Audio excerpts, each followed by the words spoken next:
Welcome to the World Storytelling Cafe. I'm Lisa Schneidau. I have stories for you today about woodlands. These are traditional tales and they all come from the woodlands of England.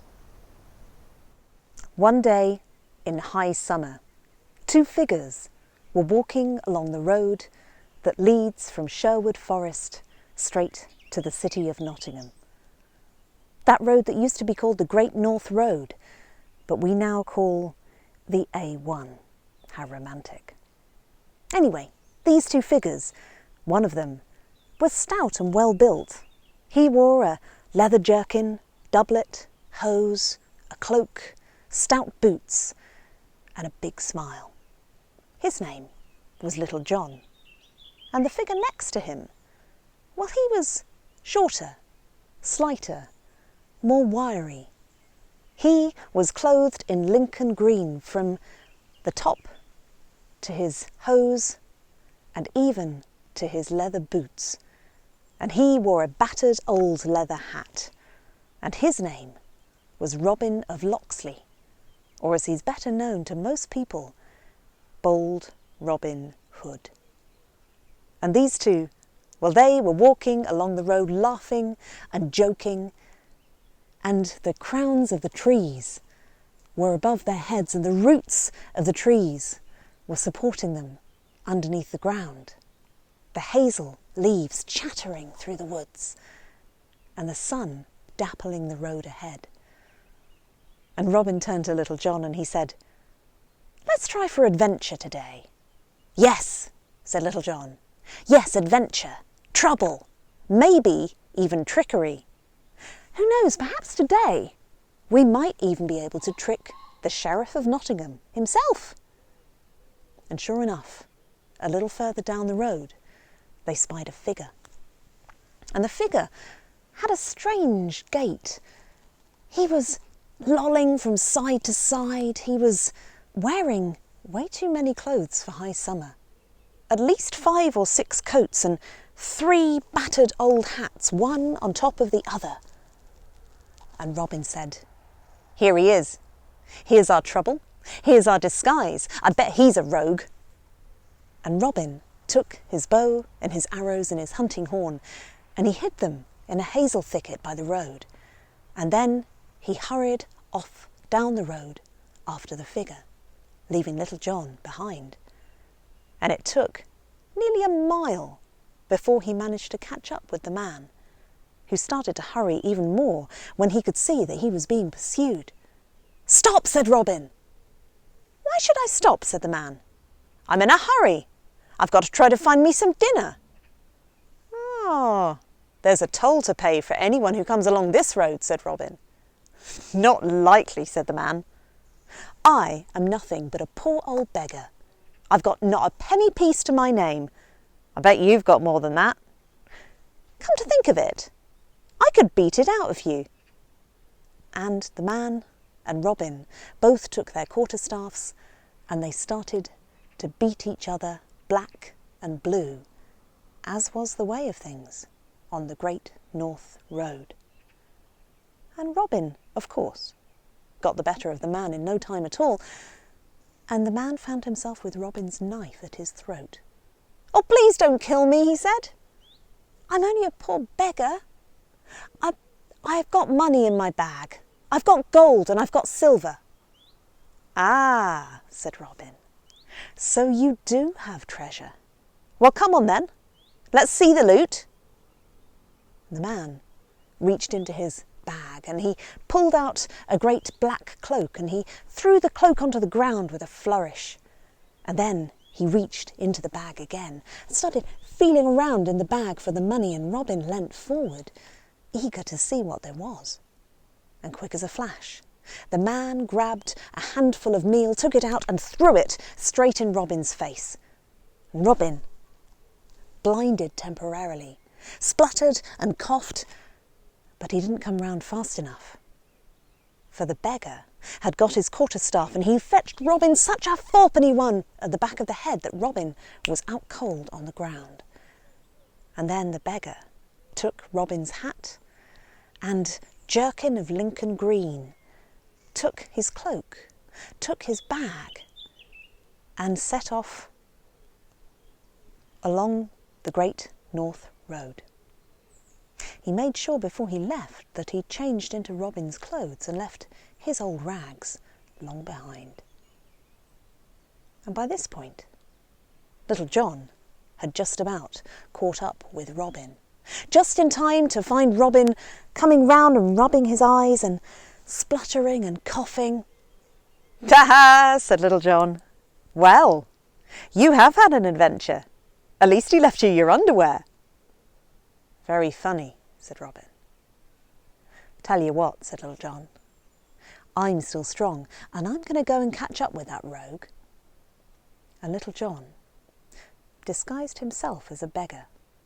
He put on the beggar's clothes over his own, and they were quite a tight fit, took one of the beggar's bags, and he was off up the road in search of the man who had actually managed to beat up Robin Hood. We'll come back to Little John a bit later on. But Robin, there in his underpants, he took the black cloak off the ground, he put it round him, and he went to find his bow and his arrows and his hunting horn. He put the hunting horn to his belt. He hid the arrows in a bag, and then he took the bow. He unstrung it and he treated it as if it was a walking staff. And he was pretty well disguised. He was covered in mud and blood and meal, and he had a shiner of a black eye. And limping slightly at first, but soon getting better, Robin carried on down the Great North Road on the way to Nottingham. And when he came to the edge of the forest, he saw the grassy slopes heading downwards to the gates of the city of Nottingham itself.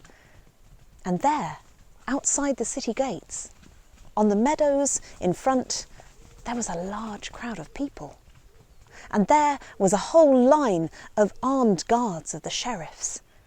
And there was a gallows. And there was a fire, lit and burning merrily in a brazier. And Robin came to the back of the crowd. And he stopped an old woman and he said, "What's going on here?" "Oh," she said, "these 3 lads up on the scaffold, well, they got caught bagging venison from the forest, and we all know we're not allowed to do that. Only the king can bag venison from his own forest. So the sheriff has been told to uphold the laws, and he's making an example of these 3.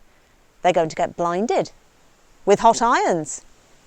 "Well, this is terrible," said Robin. "This is an absolute injustice." "Oh," said a man nearby, "it is a terrible thing what this country is coming to." "Well, are we not free Englishmen?" said Robin. "Can we not strike a blow for freedom and justice? Can you not defend these 3? "It's not that simple," said the man. "We are all known. If we tried to do anything, the sheriff's guards they'd not only come after us, they'd come after our families. You know what the sheriff's like."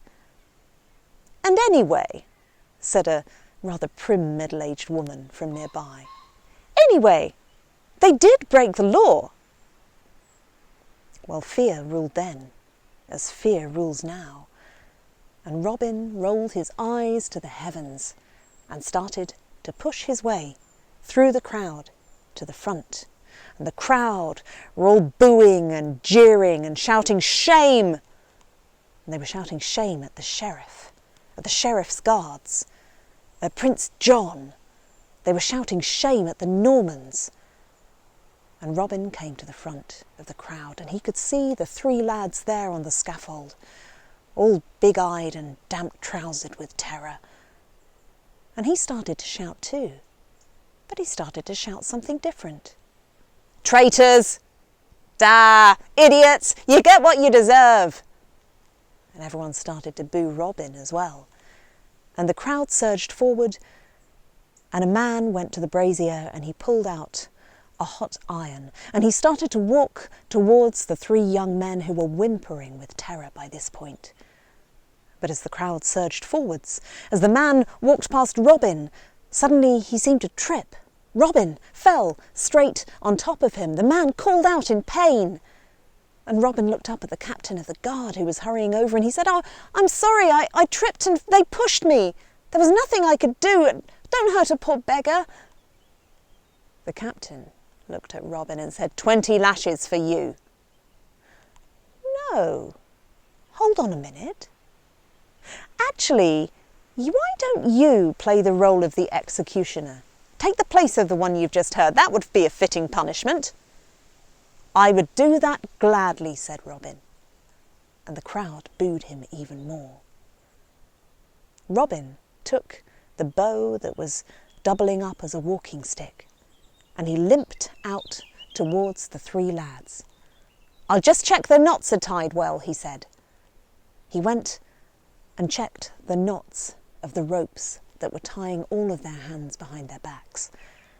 And then he walked over to the brazier, to the fire, pulled out another hot iron, and started to walk back towards the 3 lads. The captain called out the sentence, called out the breaking of the law, called out about what the lads had done, taken deer from the forest to eat.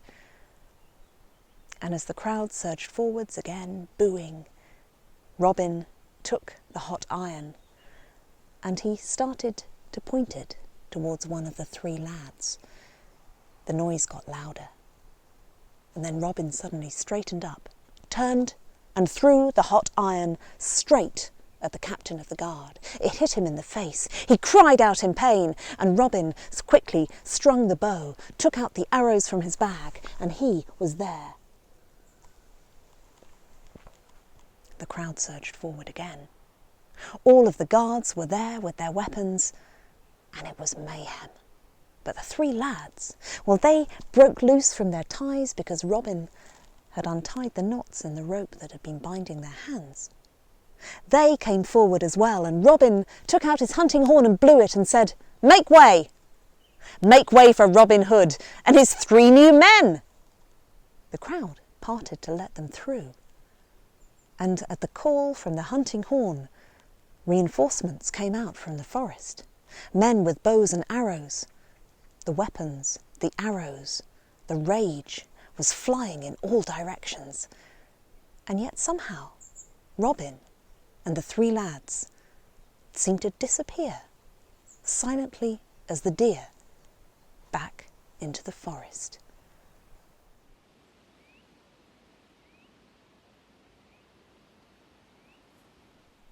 Meanwhile, Little John was heading back up the Great North Road, back to find the beggar and to dole out some justice. And he found him late afternoon, sitting around a fire with 3 other beggars. "Good evening," said Little John. "I hope you've had a better day than I have." "Well," said one of the beggars, he was a poor old thing, "we're only beggars. It's never a good day. We have no money. We have little food." "There's one of you," said Little John, "one of you who is not a beggar. He is a villain and a thief." "That one!" Little John took his quarterstaff and he fetched such a blow to the back of the head of the one beggar he recognised that the man was flat out cold on the ground. "Now," said Little John, "let's see what we have here." And he looked up, and the 3 other beggars were already running for their lives. Little John took back Robin Hood's hat and jerkin of Lincoln green, and his boots and his bag. And Little John reached inside the bag of the beggar man, and inside there was more than 300 pounds worth of gold. "Well, this is a pretty prize from a beggar man," said Little John. "This will do well to help those people who really need it." And Little John took all of his spoils back through the woodland paths and the small ways through the trees, back to the great oak in Sherwood Forest. And by the time he got there, all the merry company were there, settled around the fire, just thinking about tucking into their evening meal, a meal of roasted venison. Little John sat down just at the point where Robin Hood was telling everyone of how he'd been the hero of the day, in just his underwear. And there, sitting beside him, there were the 3 lads he'd rescued from the scaffold. And then Little John shared his story of how he had won so much money to help the poor, from somebody who was pretending to be poor, but was a trickster. "So which one of us," said Robin, "which one of us do you think has had the better day? For you have done lasting good with the spoils that you've won. But I have freed 3 young men who can now live the lives they want to live, free, living here in the forest. For they can live another day, to use a bow and arrow, to strike at prey, to find their food, to find their tribe, in this place that we are lucky to be able to call home."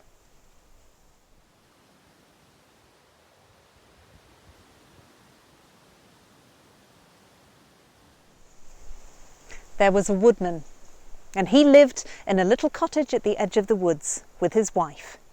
And every day the woodman would go out into the woods and he would fetch whatever timber was required, whether it be timber for planks, whether it be timber for barrels or for cart wheels, whether it be wood for the lathe or special wood for furniture. The woodman knew exactly where in those woods it could be found. It was a good life. He managed to keep a roof over their heads, and he managed to keep food on the table, especially in autumn and winter, which is the best time to cut timber, because that's the time when the sap is not rising, and that's the time when you can get to everything much more easily. But even in the spring and the summer, he would still go into the woods to keep food on the table. And one morning he took his backpack with his lunch and his flask of drink that his good wife had prepared for him, and he walked out in the woods in a direction he didn't go very often. And he must have walked for a good hour, and then he came to a clearing and he saw an oak tree he'd not seen before. And what an oak tree it was! It was stout. It was finely grained and the bark was even. There were hardly any side branches for a good way. This tree would make really good planks of wood. If he could get this tree out cleanly, then this would keep them in money for a good time. And sure enough, all around the tree, there was enough space to fell that tree, to do it well, and to get it out of the woods without bother. And so he started sizing the tree up, trying to work out where the best cut would be made, which way the tree would fall, all of those things that you have to do if you are to fell a tree safely. But he forgot something. He forgot the fairy folk. You always have to consult the fairy folk if you want to take a tree down. And just as he was raising the axe, ready to go, there was a little down by his knee. And he looked down, and there was a tiny little woman, the likes of which he'd never seen before. And she had a pinched little face, and one look at that face, the woodman could tell she was not happy. "Don't cut this tree down. This oak tree is important to us. You must not cut it down. Please don't cut it down." And the woodman looked at the little fairy, and the fairy looked at the woodman, and both of them for a little while were quite perplexed. But then the woodman found some words. "I'm so sorry. I had no idea. Of course, I promise I won't touch it. I won't cut this tree down, I promise. Good, she said. Good. You have done yourself more favours than you know. Now you have promised not to cut this tree down, I will grant you 3 wishes. The next 3 wishes that your ears hear, they will come true. You mark my words. And she disappeared. And the woodman was left scratching his head. I've never seen the likes of this before. Did I imagine it? Fairy folk? Well, I guess I'd better go and cut something else down then. But as he looked around at the other trees, he thought, well, what if there's fairy folk behind all of them? What if I'm not allowed to cut anything down today? I don't quite know what to do. And so he got his backpack and got his lunch and his flask, and he did that thing we've probably all done. He ate his lunch way too early in the morning. It wasn't very satisfying either. And once he'd finished his lunch, he thought, well, I might as well go home. I don't think there's much else I can do here. And so he retraced his steps through the woods and he walked home. And all the way home, his mind was whirring. 3 wishes. What if it comes true? It won't come true, of course it won't come true, but what if it did come true, he thought. What if I did make 3 wishes? What would I wish for? Would I wish for a new axe? A big heavy horse to take the trees out? Would I wish for a new house? Would I wish for a joint of beef for Sunday lunch? A big fat joint? Would I wish for a new wife? No, that's bad. I didn't think that. I hope the fairy can't hear me. I hope the fairy can't hear my thoughts. She did say it had to be out loud, right? Oh, I don't know what to wish for. By the time that woodman got home, his brain was so addled, it might as well have been made of timber. And he sat himself down in the big chair next to the hearth in the kitchen, and he said, "Oh, wife, it's been a strange day. Is dinner ready any time soon?" "No," she said. "No, dinner won't be a few hours yet. It's only just gone lunchtime." "Oh," said the woodman. "Do you know, I wish I had a big fat black pudding here, the best you could get. That would go down a treat." And down the chimney and into the hearth and onto a plate on the table in front of him, thump, in a cloud of soot, there was a big fat black pudding. And his wife stared at the pudding, and he stared at the pudding, and his wife said, "Husband, what's all this?" And so he told her the whole story. He told her about the oak tree and the fairy and the promise and the 3 wishes. And the more he told her, the angrier his wife got. "You idiot! You find a tree that will keep us in money for months. And what do? You wish it away to a fairy. You idiot! I wonder that I married you. Do you know, if I had a wish, I would wish that that big fat black pudding got stuck right on the end of your nose, and in that way everybody could see what a fool you are." And the black pudding flew up off the plate and attached itself to the woodman's nose, where it wobbled slightly. Well, she looked at him and "Do you know," she said, "it quite suits you."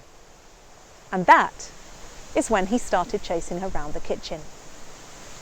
And he chased and he shouted, and there were curses and there were insults. But he couldn't run for very long because the black pudding was so big on the end of his nose, and it wobbled so much he could hardly see where he was going. It wouldn't come off. It was stuck. Well, even the woodman could see what he had to do. And so he sat back down in the chair by the hearth and he used the last wish.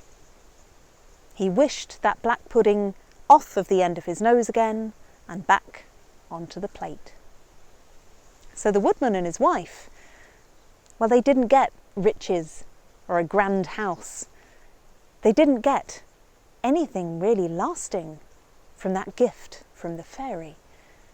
What they did get was the best big, fat, black pudding that night for dinner that anyone could wish for.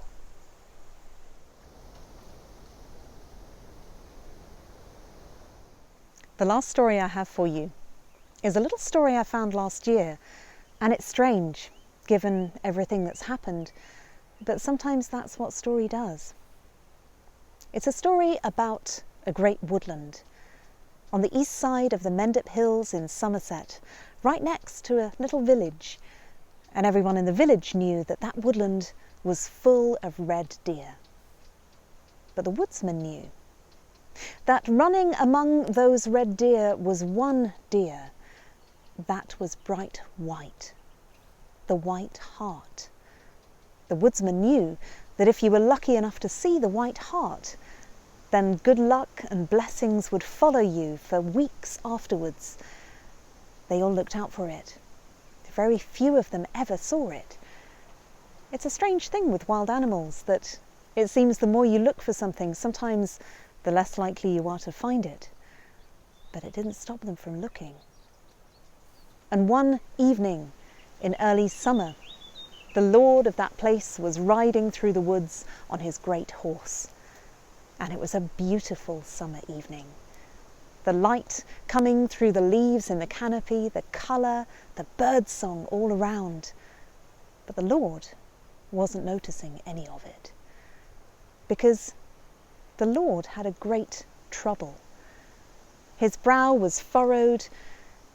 He was worrying because there was a great pestilence among his people. There was a terrible disease that had gone all the way through the villages, leaving nothing but misery and sickness and death in its path. And nothing the Lord seemed to be able to do made anything any better. The disease still caused havoc. And as the Lord rode through that woodland, there in the undergrowth, starting up, he saw a flash of white.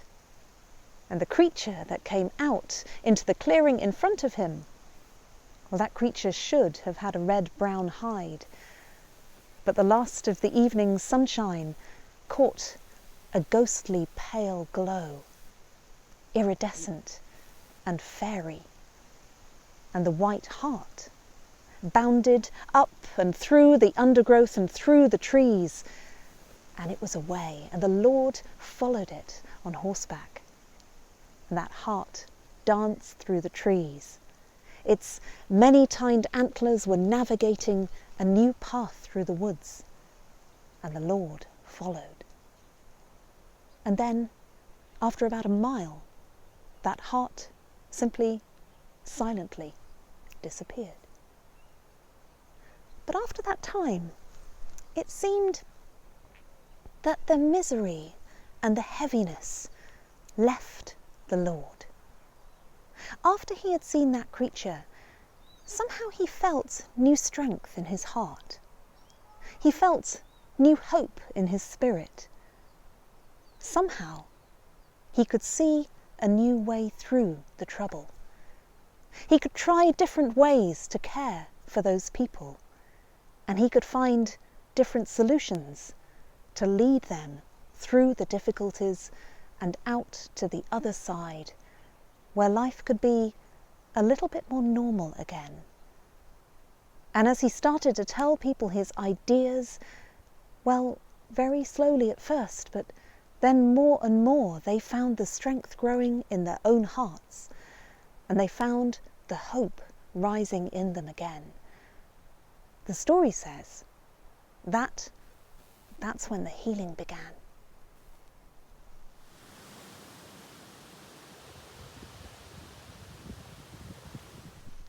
Well, that's it with my stories for today. I hope you've enjoyed them. I have a new book coming out soon called Woodland Folktales of Britain and Ireland, and that is published by the History Press in September, so do keep a lookout for it. In the meantime, thank you so much to John Rowe and everyone at the World Storytelling Cafe for keeping this incredible storytelling resource going online during lockdown and beyond. Take care, look after yourselves. I hope to see you at a storytelling in person very soon.